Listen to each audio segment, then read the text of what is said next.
He escaped Gaza, but his mind never left. You cross a border with only your clothes, a phone, a charger, and some cash. You're told you can't take anything else, not even a handful of sand. Not even sand. That's when it hits you. You haven't just left your home. You've left behind your soul.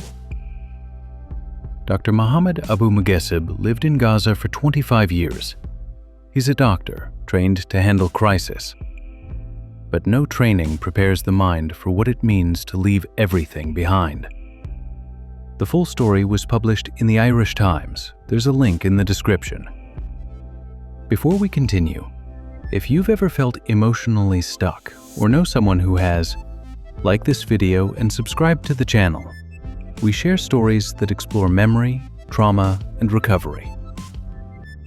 Dr. Mughessib worked as the Deputy Medical Coordinator for Médecins Sans Frontières in Gaza, a city marked by repeated destruction. Homes, hospitals, lives. Buildings can be rebuilt, but the mind? When damaged, it's far harder to heal. Recently, he arrived in Ireland to begin a new life and a new role with MSF. But even in safety, something was missing. He described it in one sentence. My soul is there. My memories are there. My cat is there. Displacement isn't just physical. It severs people from their sense of identity, community, and place. When Dr. Mughessib said he couldn't even take a grain of sand, it wasn't about the sand. It was about what it symbolized. Belonging, memory, home. He couldn't take with him what reminded him of Palestine. And in that moment, he realized he also couldn't take all of himself.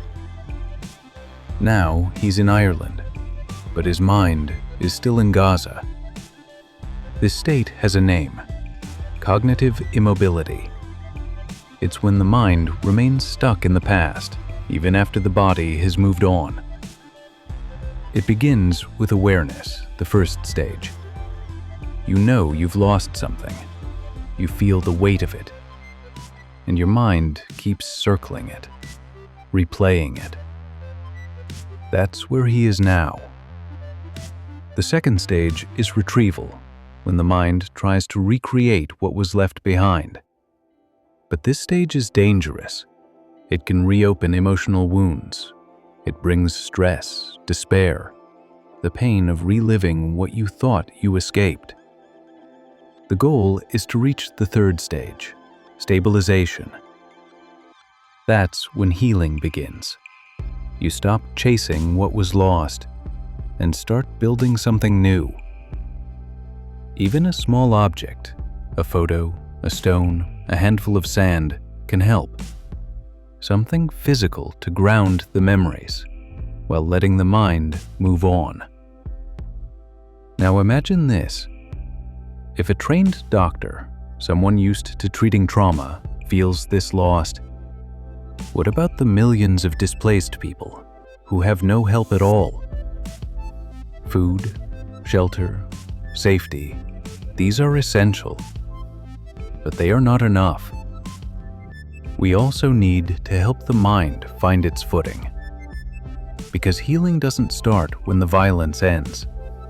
It starts when the body stops running and the mind is finally allowed to rest. Dr. Mughessib's story is just one, but it shows that escaping war doesn't mean escaping its grip. Trauma doesn't stop at the border.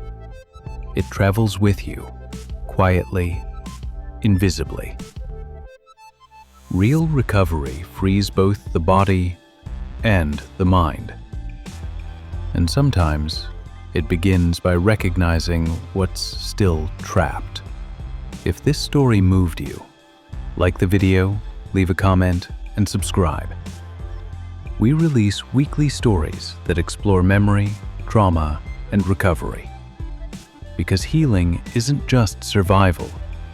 It's the slow, necessary work of reclaiming yourself.